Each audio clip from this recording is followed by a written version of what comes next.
ओम श्री परमात्मने नमः। श्रीमद् भगवद गीता अथ त्रयोदशोऽध्यायः।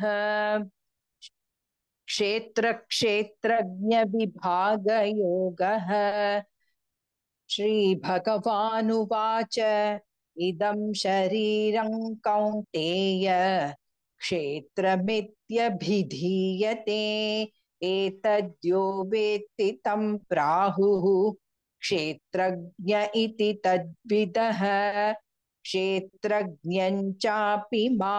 विद्धि सर्वक्षेत्रेषु भारत। क्षेत्र क्षेत्रज्ञयोर्ज्ञानं यत्तज्ज्ञानं मतं मम तच्क्षेत्रय्यच्च यादृक् यद्विकारि यतश्च यत् स च यो यत्प्रभावश्च तत्समासेन मे शृणु। ऋषिभिर्बहुधा गीतं छन्दोभिर्विविधैः पृथक् ब्रह्मसूत्रपदैश्चैव हेतुमद्भिर्निश्चितैः महाभूतान्यहङ्कारः बुद्धिरव्यक्तमेव च इन्द्रियाणि दशैकञ्च पञ्चचेन्द्रियगोचराः इच्छा द्वेषः सुखं दुःखं संघातश्चेतना धृतिः एतत् क्षेत्रं समासेन सविकारमुदाहृतम् अमानित्वमदम्भित्वम् अहिंसा क्षान्तिरार्जवम् आचार्योपासनं शौचं स्थैर्यमात्मविनिग्रहः इन्द्रियार्थेषु वैराग्यम् अनहङ्कार एव च जन्म मृत्यु जरा व्याधि दुःख दोषानुदर्शनम् असक्तिरनभिष्वङ्गः पुत्रदार गृहादिषु नित्यञ्च समचित्तत्वम् इष्टानिष्टोपपत्तिषु मयि जानन्ययोगेन भक्तिरव्यभिचारिणी विविक्तदेशसेवित्वम् अरातिर्जनसंसदि अध्यात्मज्ञाननित्यत्वम् तत्त्वज्ञानार्थदर्शनम्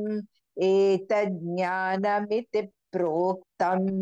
अज्ञानै यदतोऽन्यथा ज्ञेयै यत्तत् प्रवक्ष्यामि यज्ञात्वामृतमश्नुते अनादिमत्परं ब्रह्म न सत्तन्नासदुच्यते सर्वतः पाणिपादन्तत् सर्वतोक्षिशिरोमुखं सर्वतः श्रुतिमल्लोके सर्वमावृत्य तिष्ठति सर्वेन्द्रियगुणाभासं सर्वेन्द्रियविवर्जितम् असक्तं सर्वभृच्चैव निर्गुणं गुणभोक्तृ च बहिरन्तश्च भूतानाम् अचरञ्चरमेव च सूक्ष्मत्वात् तदविज्ञेयम् दूरस्थं चान्तिके च तत् अविभक्तं च भूतेषु विभक्तमिव च स्थितं भूतभर्तृ च तज्ज्ञेयम् ग्रसिष्णु प्रभविष्णु च ज्योतिषामपि तज्ज्योतिः तमसः परमुच्यते ज्ञानं ज्ञेयं ज्ञानगम्यं हृदि सर्वस्य विष्ठितम् इति क्षेत्रं तथा ज्ञानं ज्ञेयं चोक्तं समासतः मद्भक्त एतद्विज्ञाय मद्भावायोपपद्यते प्रकृतिं पुरुषं चैव विद्यनादि उभावपि विकारांश्च गुणांश्चैव विद्धि प्रकृतिसम्भवान् कार्यकारणकर्तृत्वे हेतुः प्रकृतिरुच्यते पुरुषः सुखदुःखानां भोक्तृत्वे हेतुरुच्यते पुरुषः प्रकृतिस्थो हि भुङ्क्ते प्रकृतिजान् गुणान् कारणं गुणसङ्गोऽस्य सदसद्योनि जन्मसु उपद्रष्टानुमन्ता च भर्ता भोक्ता महेश्वरः परमात्मेति चाप्युक्तः देहेऽस्मिन् पुरुषः परः य एवौ वेत्ति पुरुषः य एवौ वेत्ति पुरुषं प्रकृतिं च गुणैः सह सर्वथा वर्तमानोऽपि न स भूयोऽभिजायते ध्यानेनात्मनि पश्यन्ते केचिदात्मानमात्मना अन्ये साङ्ख्येन योगेन कर्मयोगेन चापरे अन्ये त्वेवमजानन्तः श्रुत्वान्येभ्य उपासते तेऽपि चातितरन्त्येव मृत्युं श्रुतिपरायणाः यावत् सञ्जायते किञ्चित् सत्त्वं स्थावरजङ्गमम् क्षेत्रक्षेत्रज्ञसंयोगात् द्विद्विभरतर्षभ तद्विद्धि भरतर्षभ समं सर्वेषु भूतेषु तिष्ठन्तं परमेश्वरं विनश्यन्तं यः पश्यति स पश्यति समं पश्यन् हि सर्वत्र समवस्थितमीश्वरं न हि नस्यात्मनात्मानं ततो याति परां गतिं प्रकृत्यैव च कर्माणि क्रियमाणानि सर्वशः यः पश्यति तथात्मानम् अकर्तारं स पश्यति यदा भूतपृथग्भावम् एकस्थमनुपश्यति तत एव च विस्तारं ब्रह्म सम्पद्यते तदा अनादित्वान्निर्गुणत्वात् परमात्मायमव्ययः शरीरस्थोऽपि कौन्तेय न करोति न लिप्यते यथा सर्वगतं सौक्ष्म्याद् आकाशन्नोपलिप्यते सर्वत्रावस्थितो देहे तथात्मानोपलिप्यते यथा प्रकाशयत्येकः कृत्स्नल्लोकमिमं रविः क्षेत्रं क्षेत्री तथा कृत्स्नं प्रकाशयति भारत क्षेत्रक्षेत्रज्ञयोरेवम् अन्तरं ज्ञानचक्षुषा भूत प्रकृतिमोक्षं च ये विदुर्यान्ति ते परम् ॐ तत्सदिति श्रीमद्भगवद्गीतासु उपनिषत्सु ब्रह्मविद्यायां योगशास्त्रे श्रीकृष्णार्जुन संवादे क्षेत्रक्षेत्रज्ञविभागयोगो नाम त्रयोदशोऽध्यायः। ॐ श्री परमात्मने नमः। अथ चतुर्दशोऽध्यायः गुणत्रय विभागयोगः। श्रीभगवानुवाच परं भूय प्रवक्ष्यामि ज्ञानानां ज्ञानमुत्तमम् यज्ञात्वा मुनयः सर्वे परां सिद्धिमितो गताः इदं ज्ञानमुपाश्रित्य मम साधर्म्यमागताः सर्गेऽपि नोपजायन्ते प्रलये न व्यथन्ति च मम यो निर्महद्ब्रह्म तस्मिन् गर्भं दधाम्यहं सम्भवः सर्वभूतानां ततो भवति भारत सर्वयोनिषु कौन्तेय मूर्तयः सम्भवन्ति याः तासां ब्रह्म महद्योनिः अहं बीजप्रदम् अहं बीजप्रदः पिता सत्वं रजस्तम इति गुणाः प्रकृतिसम्भवाः निबध्नन्ति महाबाहो देहे देहिनमव्ययम् तत्र सत्त्वं निर्मलत्वात् प्रकाशकमनामयम् सुखसंगेन बध्नाति ज्ञानसंगेन चानघ रजो रागात्मकौ विद्धि तृष्णा संगसमुद्भवम् तन्निबध्नाति कौन्तेय कर्मसंगेन देहिनम् तमस्त्वज्ञानजौ विद्धि मोहनं सर्वदेहिनां प्रमादालस्य निद्राभिः तन्निबध्नाति भारत सत्वं सुखे संजयति रजः कर्मणि भारत ज्ञानमावृत्य तु तमः प्रमादे संजयत्युत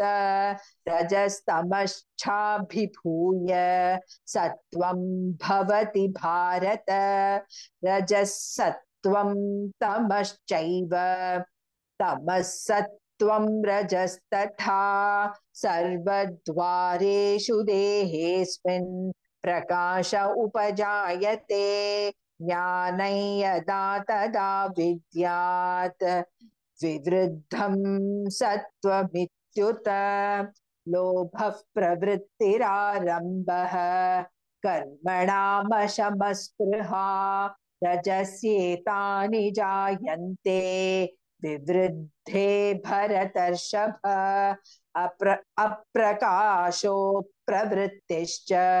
प्रमादो मोह एव च तमस्येतानि जायन्ते विवृद्धे कुरु नन्दन यथा सत्त्वे प्रवृद्धे तु प्रलयं याति देहभृत् तदोत्तमविदान् लोकान् अमलान् प्रतिपद्यते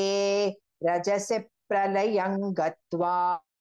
कर्मसङ्गिषु जायते तथा प्रलीनस्तमसे मूढयोनिषु जायते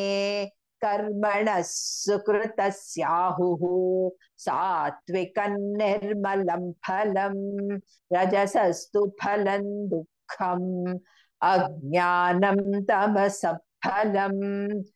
सत्त्वात् संजायते ज्ञानं रजसो लोभ एव च प्रमादमोहौ तमसः भवतो ज्ञानमेव च ऊर्ध्वं गच्छन्ति सत्त्वस्थाः मध्ये तिष्ठन्ति राजसाः जघन्यगुणवृत्तिस्थाः अधो गच्छन्ति तामसाः नान्यं गुणेभ्यः कर्तारं यदा द्रष्टानुपश्यति गुणेभ्यश्च परौ वेत्ति मद्भावं सोऽधिगच्छति गुणानेतानतीत्यत्रीन् देही देहसमुद्भवान् जन्म मृत्युजरा दुःखै विमुक्तिर्स्मृतमश्नुते अर्जुन उवाच कैर्लिङ्गैस्त्रीं गुणानेतान् अतीतो भवति प्रभो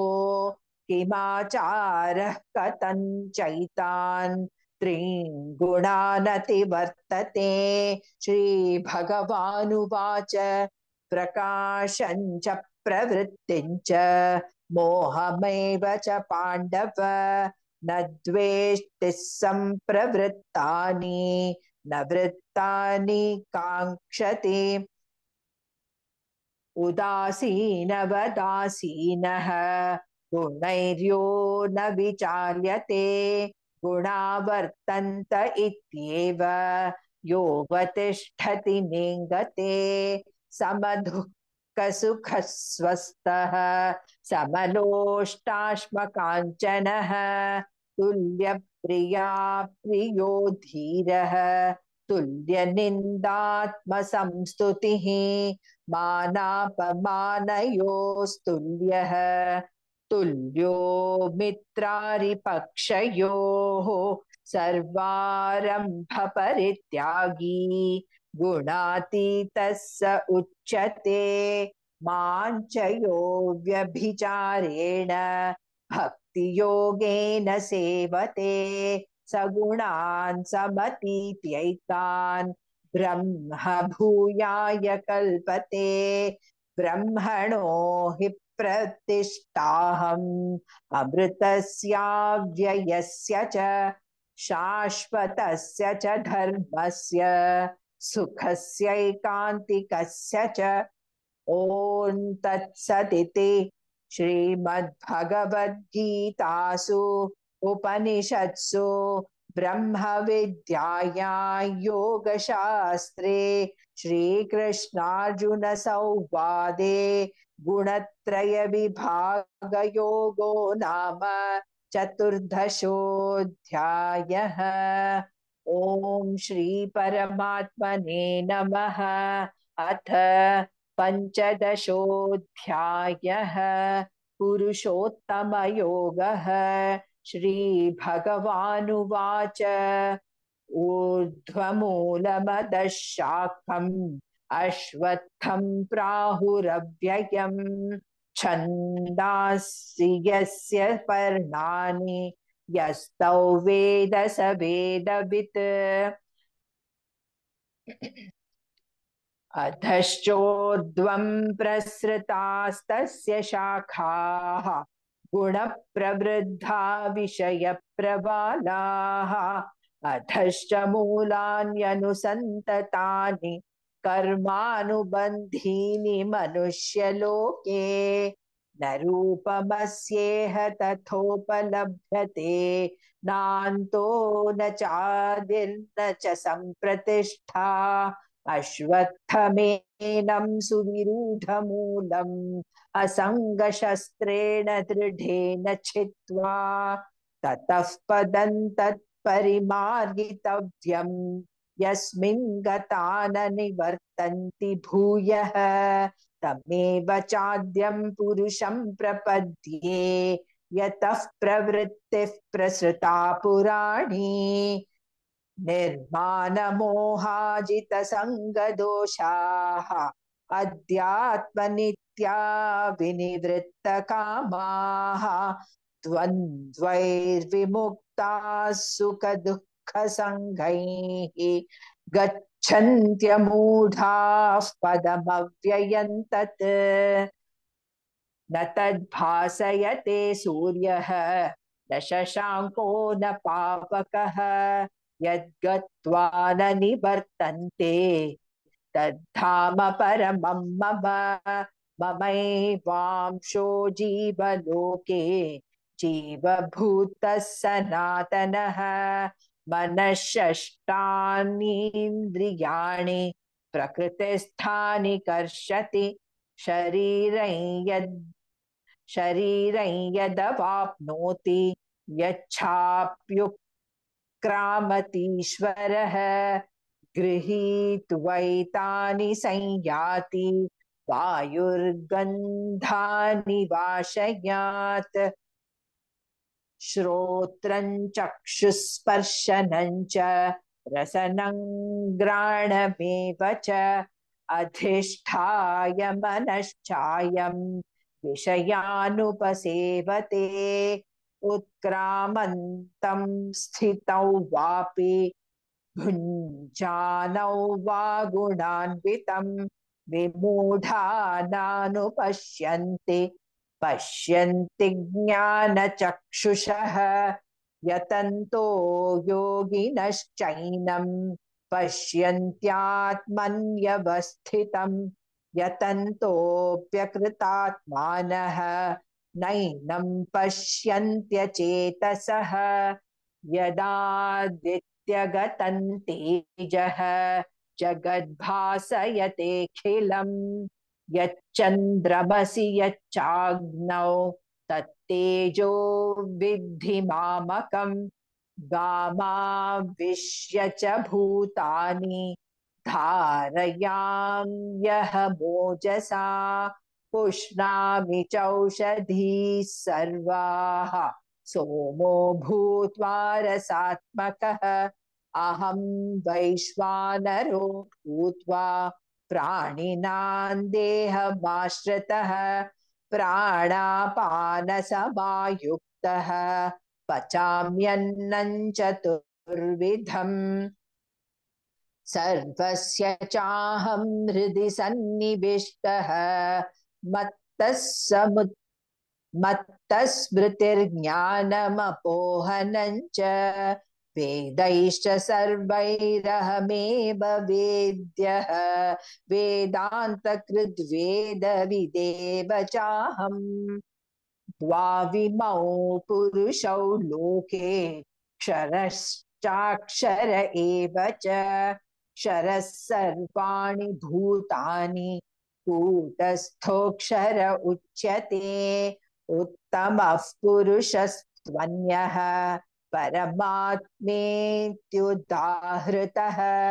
यो लोकत्रयमाविश्य बिभर्त्यव्यय ईश्वरः यस्माक्षरमतीतोऽहम् अक्षरादपि चोत्तमः अतोऽस्मि लोके वेदे च प्रतिथः पुरुषोत्तमः यो मामेवमसम्मूढः जानाति पुरुषोत्तमं स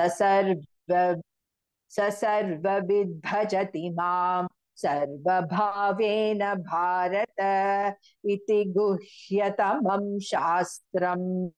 इदमुक्तं मया नघ एतद्बुद्ध्वा बुद्धिमान् स्यात् कृतकृत्यश्च भारत ॐ तत्सदिति श्रीमद्भगवद्गीतासु उपनिषत्सु ब्रह्मविद्यायां योगशास्त्रे श्रीकृष्णार्जुनसंवादे पुरुषोत्तमयोगो नाम पञ्चदशोऽध्यायः सर्वधर्मान् परित्यज्य मामेकं शरणं व्रज अहं त्वा सर्वपापेभ्यः मोक्षयिष्यामि मा शुचः।